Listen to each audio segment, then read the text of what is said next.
Whoa, what is going on, football fans? Back at it with another New York Giants video. Well, more of an NFL video. And I'm going to do a Giants specific mock draft probably next week where I start to dive in some of, maybe not a full 7 round mock, maybe the first 2 days, maybe rounds 1 through 3, and then expand it as the offseason further progresses when we find out what the New York Giants are going to do in free agency. But just kind of go over some of the day 2 and potentially day 3 prospects that I could see the New York Giants being interested in. But I'm going to pull up the PFF draft board. It's just easier for me to navigate than some of the others. I did the mock draft on my own, and I'm going to map it out on the app just because it's more organized and it's easier to do it that way in a moment. But I just wanted to briefly go over some of the options that I think the New York Giants have this year. And it's very hard. It's why this video is going to be titled a way too early first round mock draft, because it's just the truth. We do this every year. We get excited after the Super Bowl, but, this is before free agency. This is before the combine. This is before seeing some things that other teams may do around the league regarding trades, quarterback acquisitions, so on and so forth. But it's kind of just to get a feel for what teams around the league need at this point in time, and this will adjust throughout the process. It's why everybody does like 10,000 mocks. I usually do about 4 leading up into the draft, one directly after the Super Bowl, one directly after free agency, one directly after the combine, whichever one comes first, and then one leading up into the draft. And it's just a guessing game. It's just for fun. I'm sure a lot of people that are fans of other teams are going to scream, why didn't you take this guy? Or Giants fans. Listen, the Giants are picking 25th overall. They have a ton of options where they're picking. They could trade up. They could trade down. They could stay where they are. Regardless, I think they have to take the best player on their board. The Giants are not in a situation where they could, afford to pick strictly off of position. We all know that this team has a lot of needs. It just so happens, based off the draft board, that I think that we're kind of sitting in a position at 25 where it's probably either going to be a wide receiver or a cornerback. There's also other potential options that I'll go over in the draft. I think it's pronounced Torrance, the guard out of Florida. Certainly a guy, if he were to fall to 25, that the New York Giants could think long and hard about. They also could go with a guy like Drew Sanders at the linebacker position. Trenton Simpson at the linebacker position. Those are possibilities as well in the first round. But if you ask me right now, before I start the mock, I'm leaning it's either going to be a wide receiver or a cornerback. But we'll dive into it as we go throughout the video. But let's share the mock draft simulator on PFF. And the first thing I'm going to do before I even waste any time, I'm going to make a trade. And it's going to be the only trade that I make, even though there will probably be more trades on draft night or leading up into the draft. But I just think it makes sense with the first overall pick. I can't see, personally, the Chicago Bears just sitting there and making that pick for a few reasons. I think they have one of two options. One, you love a quarterback. And if you do, well, then they're just going to take a quarterback there, and then they're going to acquire another first round pick probably in this year's draft for Justin Fields, because you have to figure he's got some kind of trade market for all the teams that are quarterback needy out there. Maybe a trade with a team like Washington or the Jets, a team that isn't necessarily picking inside the top 7 or 8 that still may want a young up and coming quarterback. Or two, if they decide to push forward with Justin Fields, I just think that pick is way too valuable not to trade out of. And it looks like, at least according to reports, that that's more than likely what they're going to do. I think their general manager came out and said that they want to push forward with Fields. Well, if that's the case, I think they're going to field offers, because you look at all these teams behind them: Houston, the Colts, Seattle potentially. I know they probably will retain Geno Smith, but he's 32, 33 years old. They could still use an heir apparent. The same could be said for the Detroit Lions. The Raiders at 7, obviously, after losing Derek Carr, could certainly use a quarterback. And you could go down the list after that. I mean, you've got Atlanta, you've got the Carolina. Even Tennessee. I know they took Malik Willis, but you're talking about a late 3rd-round pick that didn't show much in his first year. So there's so many teams that could be willing to potentially give you an offer to move up to number 1. And I think the Bears are going to field those offers. And in the end, they're probably going to make a trade. Who it will be, I'm not sure. But just for the sake of argument, I'm going to make it the Colts. I think the Colts obviously need a quarterback. They've kind of been bringing in vet after vet after vet after vet to try to fill that vacancy. I think they finally start over. They start from scratch. They move up to number 1, and they get the man of their choosing. So I don't know if they're going to accept this, but I'm going to propose the 4th pick and a first-round pick in 2024. And I'll just throw in a 3rd-round pick in 2024 as well to make sure. Well, you could force the trade. So there you go. I just want to make it a trade where the Colts move up to number 1 overall, because I think that's a realistic scenario. And I do think if the Bears end up sticking with Fields, they're going to look to trade down in this draft. And there's going to be plenty of teams that need quarterbacks in the early portion of this draft that would be willing to move up to number 1. So with that being said, with the first pick after the Colts trade up, I'm going to have them taking Bryce Young. I'm a fan of Bryce Young. Bryce Young, a lot of people compare him to Russell Wilson, and I certainly see the comparisons when I watch him play. He's got mobility. He doesn't rely strictly on his legs, but he could run when he needs to. He's a very smart quarterback, high IQ. You worry about his stature. He definitely has a slim frame, but the guy definitely has potential and could very well be a very good quarterback at the NFL level. I certainly see why people are impressed by him. Number 2, the Houston Texans. Same thing. I mean, you're picking at the top of the draft, and PFF actually has Will Levis ranked ahead of CJ Stroud. I'm a fan of Stroud. Now, the Northwestern game in particular, when I watched it, that definitely left me questioning his arm strength just a little bit. But, I mean, it was not ideal weather conditions, right? And you saw Stroud, how he played in the playoff. He had an incredible game in the college playoffs, in which I don't remember his stats, but he looked great in that game. Granted, it was in a dome, but regardless, he looked really good. He's got great footwork. I think he's got the intangibles to be a really good player at the NFL level. Houston obviously needs a quarterback. I think Stroud makes sense. Cardinals up next, and this is an interesting pick. Obviously, Kyler Murray is under contract with that team for a while. They have a change at the head coach. So we'll see what direction this team goes with going into the future, but it certainly won't be a quarterback here. You could go offensive line. I just think it's way too early based off some of the prospects in this draft. They could, I guess, add a playmaker, but again, I think it's a little bit too early. I think your best players on the board here are on the defensive end, and that's where they could use a lot of help. And I'm going to go with Jalen Carter out of Georgia. Jalen Carter is a monster on the interior, right? And if you watched any Georgia games this year, he's 6'3", 310 pounds, and he's kind of a dual threat in the sense that he's really good against the run and could be, what teams look for nowadays. And a guy kind of like Dexter Lawrence for the Giants, obviously in Aaron Donald with the Rams, but that interior presence that could also generate a lot of pressure up the middle. And I think that's what Jalen Carter projects to be. And if he doesn't go 3, I think he would go 4 to the Bears. Because he went 3, I'm going to have Will Anderson going to the Bears, who many feel is the best pure edge rusher in this year's draft out of Alabama. I've seen people compare him to guys like Von Miller. The Bears last year only had 20 sacks as a team, which was the lowest total in the NFL. Bringing in a guy like Will Anderson should certainly help assist in that. And yeah, you trade back, you get a future first-round pick. So that allows you now, if Justin Fields does not progress this season, to potentially take your pick next year and that pick and move up and get a quarterback in the following draft if need be. And you still fill a huge need for your football team. You get arguably the best edge rusher in this year's draft class. So I think that makes sense.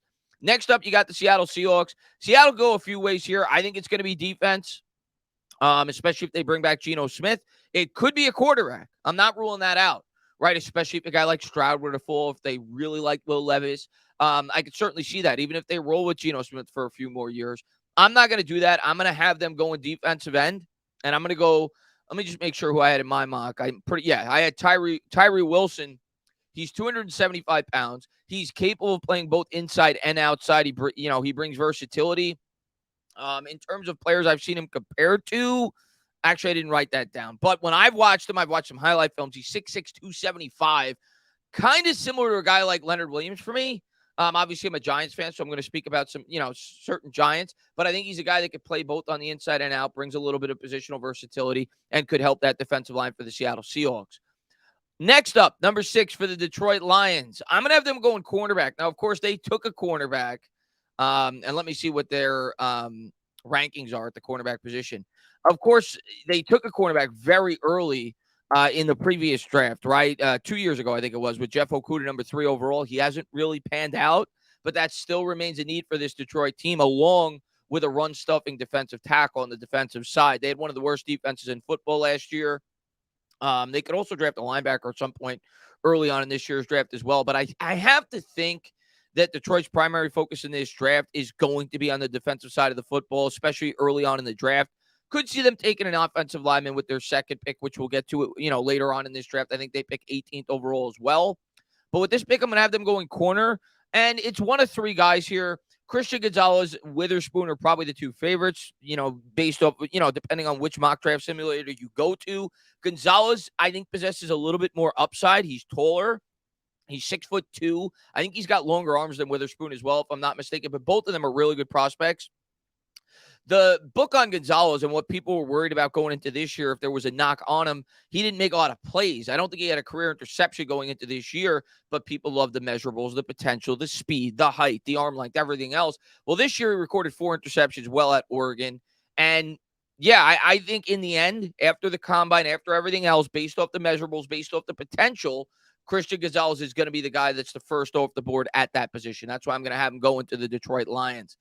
Next up, the Raiders. The Raiders are tough to pick because obviously they moved on from Carr. So immediately quarterback has become their biggest need. I think that's fairly obvious that they have to fill that vacancy, whether it be with a veteran or whether it be in the draft. And until such time I see them fill that void, being that they're picking as high as they are in this year's draft, I'm going to have them going quarterback. Now, they very well could add a veteran like a Jimmy Garoppolo. They very well could add a stopgap option like a Jacoby Brissett.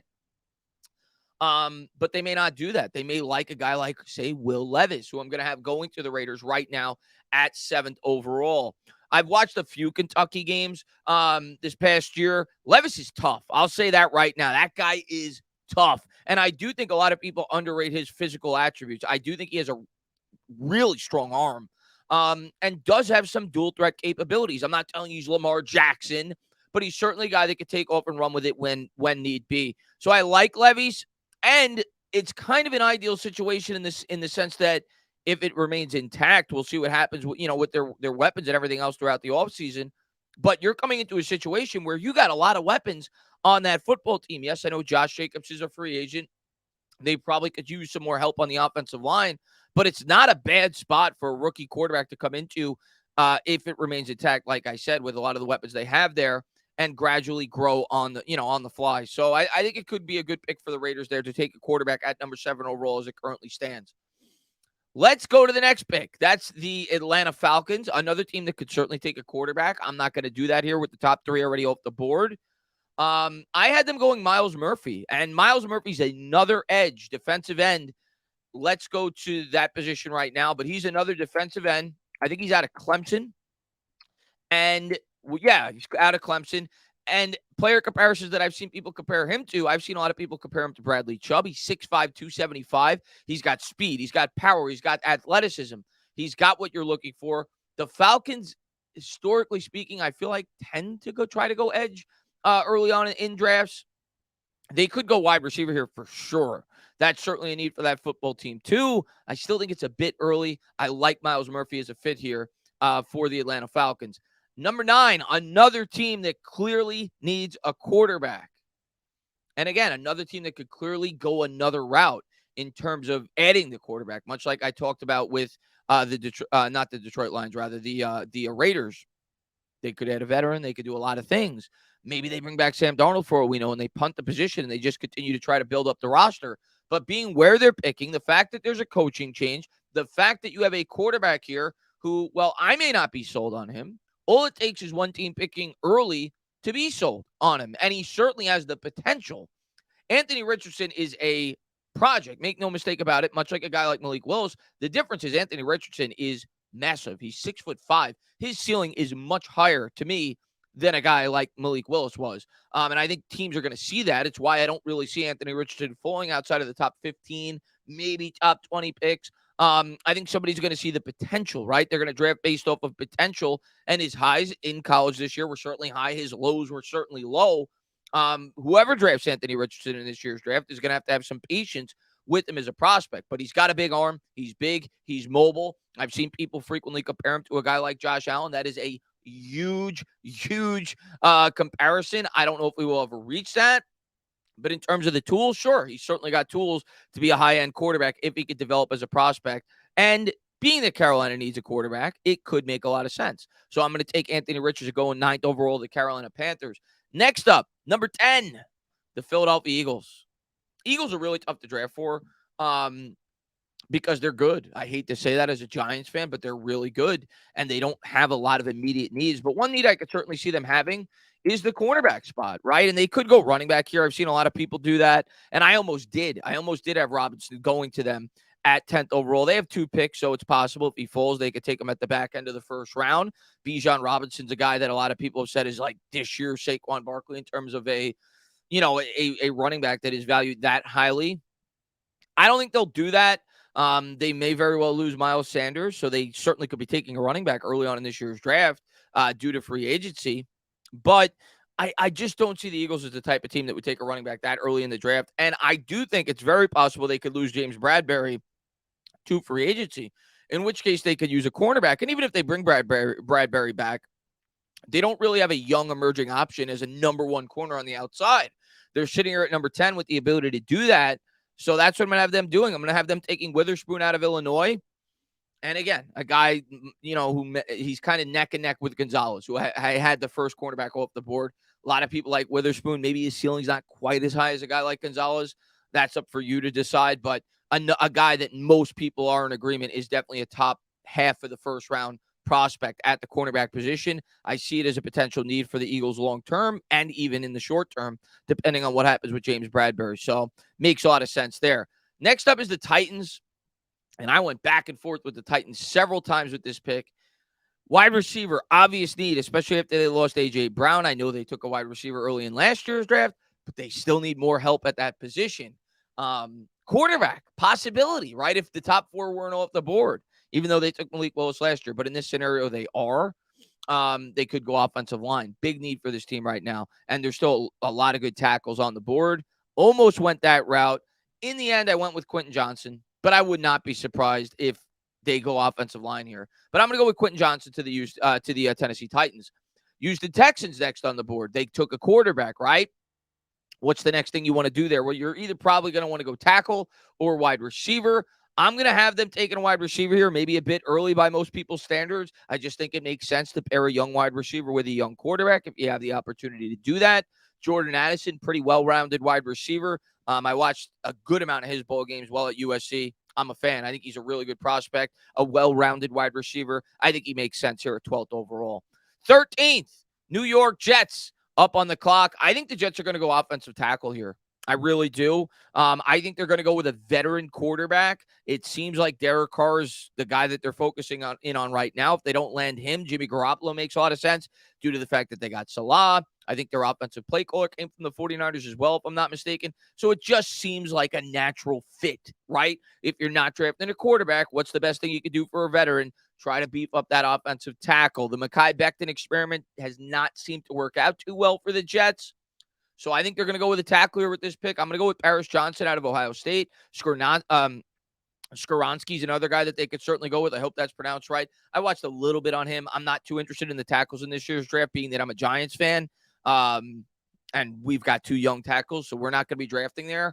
But obviously coming from Northwestern, I've done limited research, but, Rashawn Slater came from there as well. And they said since Slater left, he's really developed more as a tackle prospect, and people feel he may be the best tackle in this year's draft. Next up, the New England Patriots. I'm going to go corner here. They're set to lose one of their best corners to free agency in Jonathan Jones. Patriots need a lot of help, right? They could certainly add wide receivers as well. I like the value here, though, for cornerback. I'm a big fan. I think he'd be a great fit for the New York Giants if we elected to go this route. And that's Joey Porter Jr. He projects to be a man press cover corner.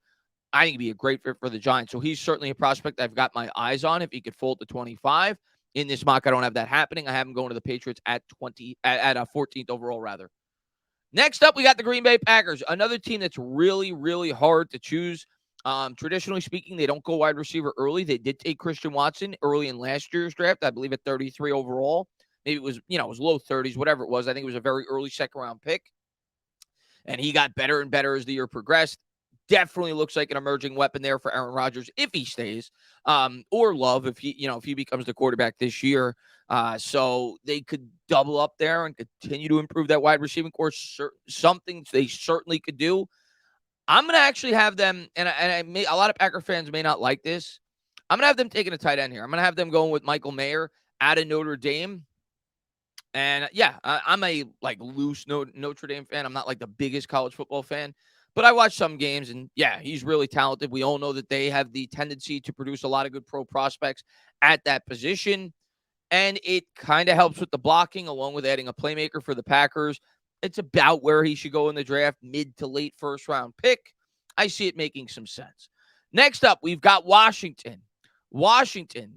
Last year, a lot of people felt like their offensive line was going to be a lot better than it turned out to be. They're not really in a position here to draft a quarterback. So with that being said, I'm going to have them taking a tackle. Um, Maybe I'm crazy. Maybe Washington fans don't like that, but I'm going to have them going with the offensive line.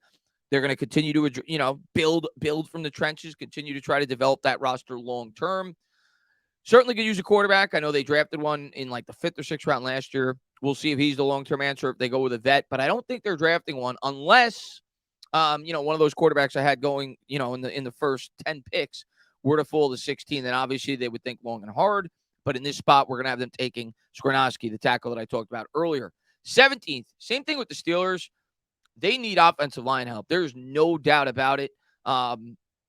They've needed it for a while. They have a young quarterback.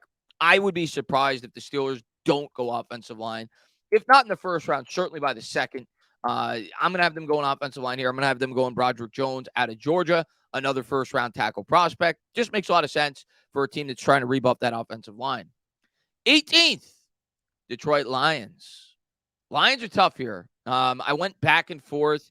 I almost gave them Torrance, the guard prospect out of Florida, who I'm a big fan of. Won't be upset at all if the Giants take him at 25 overall. We all know that we could use some more help on the interior.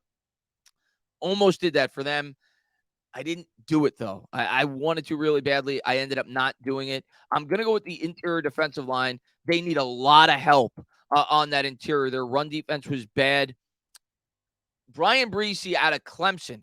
Everything I keep reading about this guy is he is a man up the middle. Watched a couple of highlight films on him as well. And another guy, by the way, if you're a Giants fan, if he were to fall, I don't think he will, but if he were to fall, he's a sneaky potential pick for the Giants at 25th overall. I think the Giants are going to go best available player, and that is a need. We also have bad, this entire year, how bad the New York Giants were against the run. It's not what I'm saying I want them to do. It's not what I'm saying I'm expecting them to do, but he's at least a guy that you want to keep a little bit of an eye on. But I think it makes a lot of sense here to the Detroit Lions who are looking to rebuff that defense. Let's go with the next one. Tampa Bay Buccaneers. You want to talk about a team that they may have more needs than the Giants. I mean, my God, Tampa Bay, they're going to lose, probably trade away some wide receivers, obviously a quarterback. They're losing the majority of their secondary to free agency. So take your pick here. I mean, it's kind of like the Giants in the sense that I think they're going to go BPA. And they, you know what? I'm going to switch my pick. I had them going corner.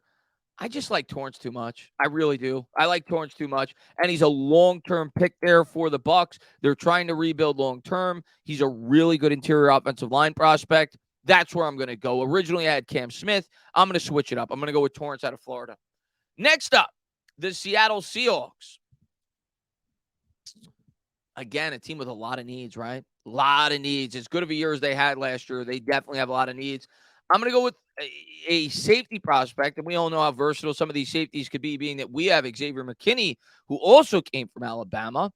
The projection with him seems to be very similar to a guy like Xavier McKinney. He's a guy that, when you read the book on him, people feel like you can move him all over the field. He could play some in the slot, a versatile piece, a guy that could certainly help that Seattle Seahawks secondary. So I'm going to go with Brian Branch out of Alabama to the Seattle Seahawks.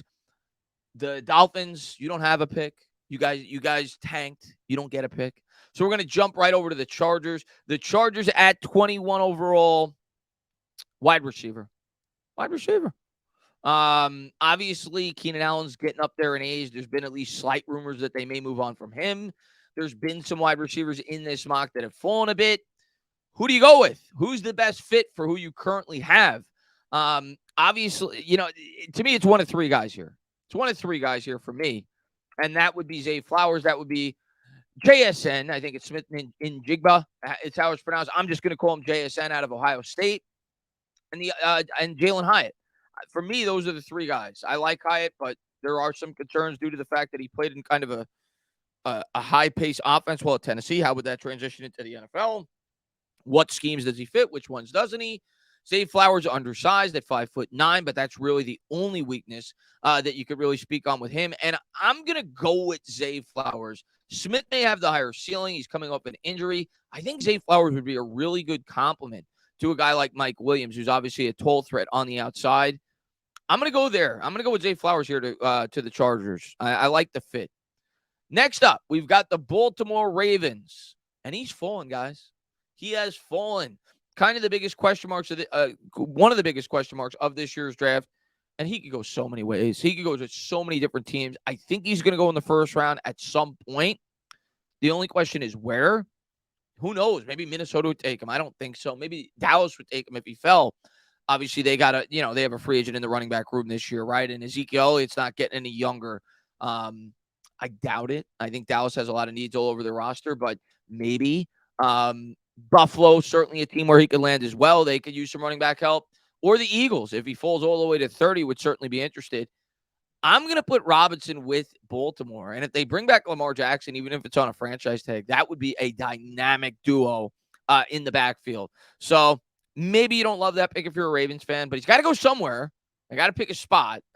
He's projected to go in the first round. I could see it making sense. Next up, Minnesota. Listen, we know it firsthand as Giants fans. What does Minnesota need more than anything? They need help on the defensive side of the ball. There is no doubt about it. Who is the best fit here? I hate PFF's rankings, by the way, as I'm looking over this. They're horrible. Who's the best fit here for the Minnesota Vikings? I'm going to go with a corner. I'm going to have them, trying to rebuff that secondary, try to get younger there, and try to improve their defense. Certainly could go linebacker, certainly could go edge. I'm going to have them going with a corner. I'm going to have them going with Cam Smith. Cam Smith to the Minnesota Vikings. Next up, Jacksonville Jaguars. I'm going to have them continuing to try to help out their young quarterback with Trevor Lawrence. He's fallen here. Jackson Smith-Njigba goes to the Jacksonville Jaguars, and they get some more help in that wide receiver room, and that brings up the New York Giants, to which I ask, what do you do here, guys? What do you do here, guys? Well, first, let's take a look at the needs. We all know that we need a wide receiver. So I'm going to look here. Josh Downs, Jalen Hyatt. They all seem like a bit of a reach to me. Now, if Njigba was here, which he certainly could be at 25th overall, or Zay Flowers, both of which absolutely could be there on draft night at 25. A lot of this is going to depend on the combine and everything else. Certainly potential guys that we could take there. And maybe we love one of these guys. Maybe we do love Jalen Hyatt. I'm not going to go that route. Not with the way that this draft broke down. I'm going to stick to the BPA formula. Cornerback. I do like one guy potentially here for the New York Giants that's on the board. And I keep doing this. Let me get rid of the wide receiver. So it's exclusively cornerback. And that is Ringo. Ringo is, to me, everything that I read on Ringo out of Georgia is he is not necessarily the most well-rounded corner, but if it is specifically for a press man defense, which is exactly what Wink runs, he'd be a really, really good fit. And we know, I'm not going to even mention his name, with the previous cornerback that we drafted out of Georgia, that was the book on him as well. He was a press man cover corner. The Giants didn't necessarily run that, so he didn't really fit too well with the scheme. Ringo seems like he'd be an ideal scheme fit. So if I was going to go corner here, based off of who's available, I think I would go with him. Forbes is another name that you see that people have going relatively early in these drafts. I think I'd go with Ringo if I was going corner. Offensive line, I don't think I would go that route at this point, especially after I drafted Torrance. If he was there out of Florida, I would strongly consider that. But I don't think value meets need here with that. And then that leaves me with probably, I looked at wide receiver, I looked at corner, I think linebacker, right? I think that's the next spot you'd be looking at if you're the New York Giants with this pick. And Trenton Simpson certainly stands out. Drew Sanders certainly stands out. I think those guys are the two guys that you consider there. So for me, it was down to that. In the end, in this scenario, I'm going to go with the cornerback. I know it's not the sexiest pick. I know a lot of you guys may not be in love with this. Maybe you want to trade back. I'm going to go with Ringo out of Georgia. I think he fits our defensive scheme, and I think the Giants are going to prioritize taking a press corner, something that's going to help this defense out a lot if we could improve long-term our coverage ability on the outside. So I'm going to go that route. Next up, we got the Dallas Cowboys. Interesting team, right? I hate them with a passion. Biggest need on that team, could certainly use wide receiver help. Maybe they go that route. A lot of good wide receivers already off the board. They could use interior defensive line. They could use a linebacker. I'm going to give them a linebacker. I think it makes sense to give them a linebacker here with the way that this played out. We're going to go with Trenton Simpson, who I could have easily taken to the Giants, by the way, and I would not be upset at all if the New York Giants end up taking him. We're going to go with Trenton Simpson to the Dallas Cowboys. Buffalo Bills up next. Talk about a team that doesn't need a whole lot, a pretty well-rounded franchise. I'm going to just look at BPA with them and go from there and see, who could potentially make the most sense for this football team. I was back and forth here with a few. I really wanted to take the running back, Robinson, to them, but of course he's already off the board. I think he makes a ton of sense to them. If not him, man, I'll go with Van Ness out of Iowa. I've seen him going anywhere from mid-first round to early second round. I'll just get some more help on that defensive end for the Buffalo Bills. Could have went a few ways there, though. They have a ton of needs. Cincinnati Bengals. They've done a lot in recent years to try to buff up that offensive line. Still could remain a bit of a need. Let's take a look at the tackle prospects. It says that's their biggest need on the board. Anton Harrison, I think that's where I'm going to go. He's a late first-round prospect. Makes sense there for the Cincinnati Bengals. Next up, New Orleans Saints, another team that could use a quarterback. They've already been reportedly interested in bringing in Carr, a veteran, so maybe that's what they're considering there with that pick. Interior defensive line, they were not good against the run this past year. This is a guy like for the Giants potentially round 2. If we're thinking of potentially going with an interior defensive lineman, I like Ika out of Baylor. I'll mock him to the Saints just because, but he's a guy I got my eye on as a potential second round prospect for the Giants. He's a run stuffer in every sense of the word. Next up, we got the Philadelphia Eagles. The Eagles, who did I take with the Eagles? I think we went corner. Yeah, we went corner with the first pick. Here, could you add another wide receiver? Sure. Do they really need that? No. But they don't need a whole lot, right? The Eagles just seem to be a team, though, that prioritizes the trenches as much as almost any team in the league. And their interior offensive lineman is getting up there in age. Weipler's an interesting guy at Ohio State. He's a young center prospect. You could transfer him to the guard if need be. Many people feel he's the best center in this year's draft. Schmitz is a guy that's been moving up big time since the Senior Bowl performance out of Minnesota, a guy that I'm hoping the New York Giants could somehow grab in the second round. They're interesting prospects. Let's look BPA, though, for the Eagles here. Let's take a look at who the best player, at least according to PFF's rankings, are on their board. The one thing that the Eagles seemed to struggle against this past year was the run defense, at least at points in time this past year for the Philadelphia Eagles. So, and again, Eagles fans may not love this pick, but it's a mock. We're going to have some fun. I don't know how well he fits your defense, but I like him as a player from what I've seen, and he's another guy that I'm hoping the New York Giants may grab in the second round, and that's Drew Sanders. He's got the ability to play both off the edge and up the middle. Yeah, I think he's a good player. I think he'd be a good player for the Eagles if they were to take him, and I hope they don't. And then finally, the Kansas City Chiefs. Again, another team that's like really hard to draft for. They don't have a lot of needs. Obviously, they're the Super Bowl champions for a reason. I'll give him Jalen Hyatt. I mean, he's fast. I think he'd do well there. Even though they have some talent, but they've got a lot of pending free agents in that wide receiver room, right? Hardman's a free agent. Obviously, Juju Smith is a free agent. So I'll add Jalen Hyatt there to the Kansas City Chiefs. So that's my first round mock draft. Way too early for first round mock draft, but hopefully you guys enjoyed it. There's like 20 guys that the New York Giants could potentially take. The way that this played out, I took corner. It was probably between Simpson and Ringo in that spot for me. For the New York Giants, I'm hoping one of the wide receivers that went before fall to us, and it's entirely possible they will. A guy like Smith and Jigba, a guy like Zay Flowers. If you're really hopeful, maybe a guy like Jordan Addison. But in this spot, they did not. So that's the route that I took for the New York Giants. As always, if you liked what you watched, please subscribe, drop a comment. Maybe give me a little thumbs up. Cheers.